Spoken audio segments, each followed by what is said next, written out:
and being all holds full of her own troubles. As I said, the strong way he laid it to 'em all before 'em blasted 'em, and when he'd done it he was like a still in the woods after a storm. A little man, but they all looked little, pipes up like a young rook in a blowed down nest. Nevertheless, General, it seems you will be compelled to fight England. Quick, Big Hand wheeled on him. And is there anything in my past which makes you think I am averse to fighting Great Britain? Everybody laughed except him. Oh, General, you mistake us entirely, they says. I trust so, he says. But I know my duty. We must have peace with England. At any price? Says the man with the rook's voice. At any price, says he, word by word. Our ships will be searched, our citizens will be pressed, but... Then what about the Declaration of Independence, says one. Deal with facts, not fantasy, says Big Hand. The United States are in no position to fight England. But think of public opinion, another one starts up. The feeling in Philadelphia alone is at fever heat. He held up one of his big hands. Gentlemen, he says. Slow he spoke, but his voice carried far. I have to think of our country. Let me assure you that the treaty with Great Britain will be made, though every city in the Union burn me in effigy. At any price? The actor-like chap keens on croaking. The treaty must be made on Great Britain's own terms. What else can I do? He turns his back on him, and they looked at each other and slinked off to the horses, leaving him alone. And then I saw he was an old man.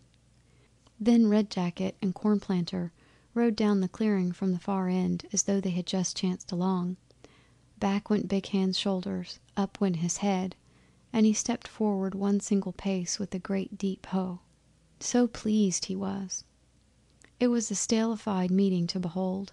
3 big men, and 2 of them looking like jeweled images among the spattle of gray-colored leaves.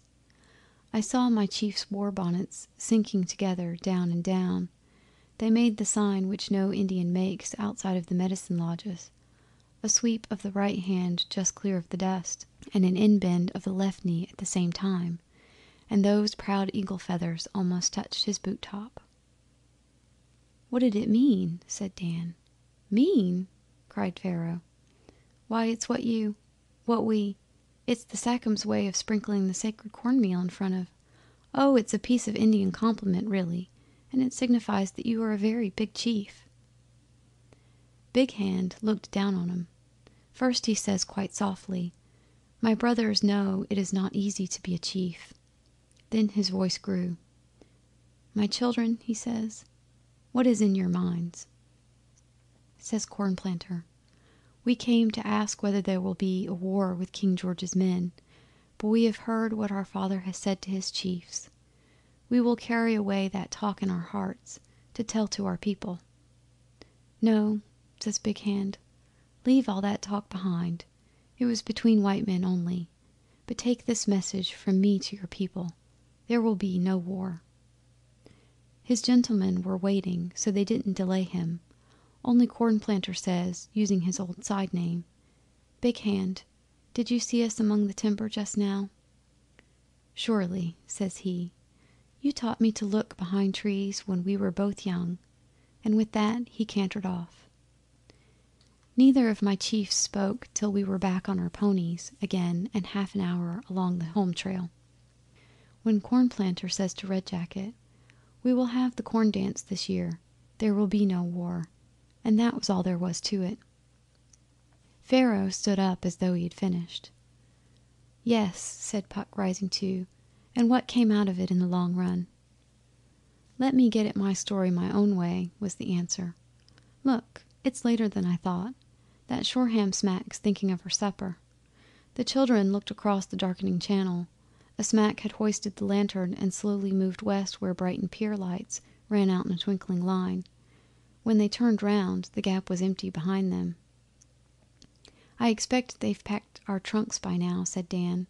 This time tomorrow we'll be home. If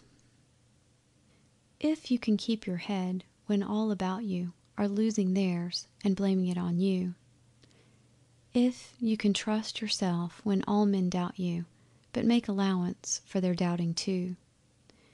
If you can wait and not be tired by waiting, or being lied about, don't deal in lies, or being hated, don't give way to hating, and yet don't look too good nor talk too wise.